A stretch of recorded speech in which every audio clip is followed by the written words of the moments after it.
The FBI is now the lead investigator on this case. Right now, they are calling it an act of targeted violence. They're trying to figure out why 40-year-old Thomas Jacob Sanford drove into the Church of Jesus Christ of Latter-day Saints, then opened fire, and then set the church on fire. The investigation is ongoing.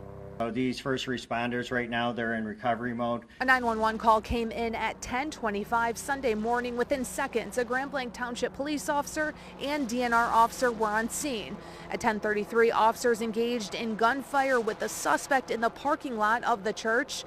That's where the suspect was shot and killed. No, I don't know how many people are unaccounted for at this time. We do know that there are some that are unaccounted for.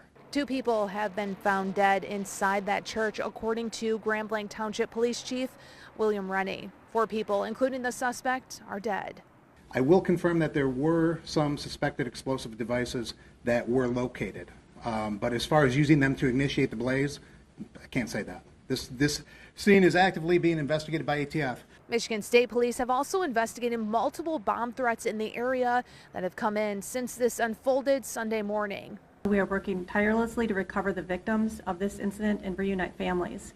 Multiple law enforcement agencies are doing this investigation. They also are commending the heroism inside the church. The community should remain vigilant, and anytime they see something suspicious, they should report it immediately. The heroism that we saw today, the people who responded in such a valiant way to protect the others, both law enforcement, fire department, EMS, everybody did an excellent job working together to keep people as safe as they possibly could.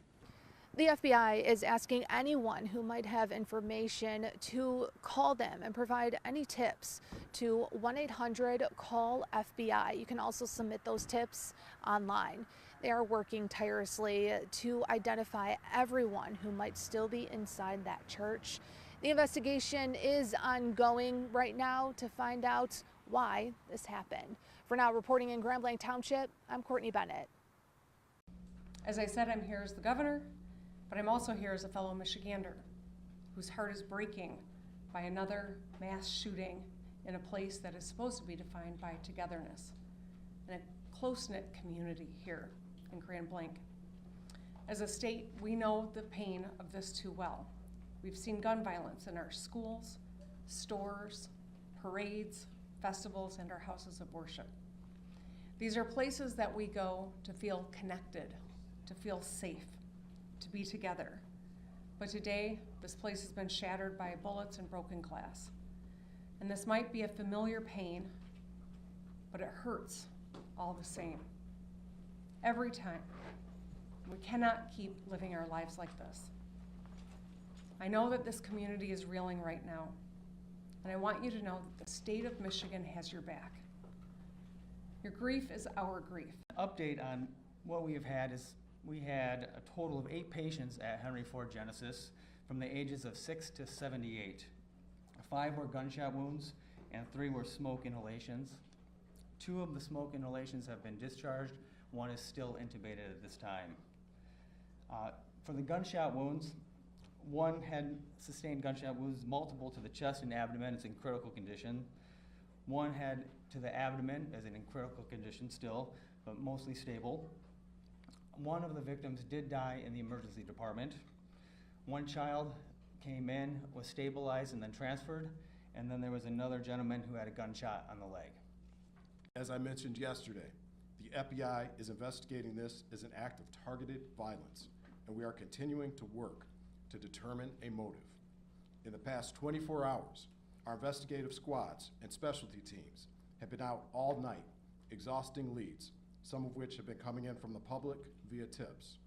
Our special agents, victim specialists, child advocate forensic interviewers, and local partners have interviewed over 100 victims and witnesses to date and are continuing to interview individuals as we speak. Our Evidence Response Team, or ERT, which is a specialized team of special agents, intelligence analysts, and professional staff, are trained to process crime scenes and collect evidence.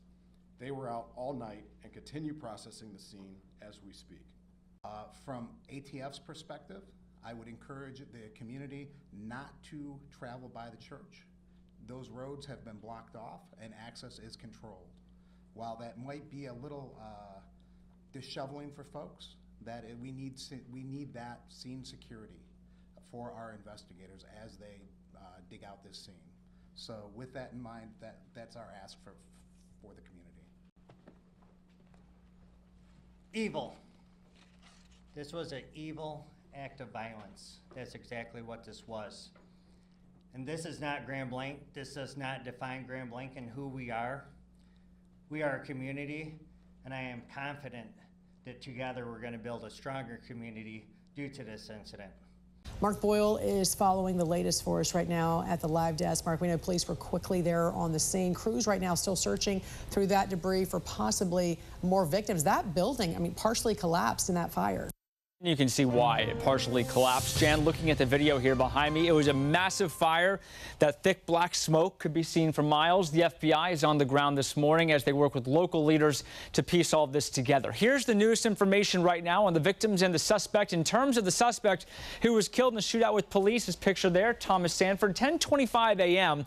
is that timestamp right here. He drove his truck into the church really early on in this. There were lots of people inside at the time. He got out of the truck, started firing, and used gas to start that fire, so we know that. He also had an explosive device in the area in the truck. It wasn't clear if that was detonated or not. Meantime, investigators say there are more victims that could be found later today when they're sifting through all of that. The entire church has not been cleared because it's a total loss due to the fire. So these first responders right now, they're in recovery mode. They're trying to fight through all the debris from the fire. At least 2 bodies were recovered inside the church by firefighters, and police there say that more people could be found because they don't have the exact head count, the specific number of folks who were at church yesterday morning. Meantime, today, detectives are at the home of the suspect they say served in the Marines from June 2004 through 2008. He had also been deployed to Iraq for 7 months and currently lived nearby in Burton, which is just a few minutes down the street from where that church is located. We're following the story for you. Updates all morning here at the live desk.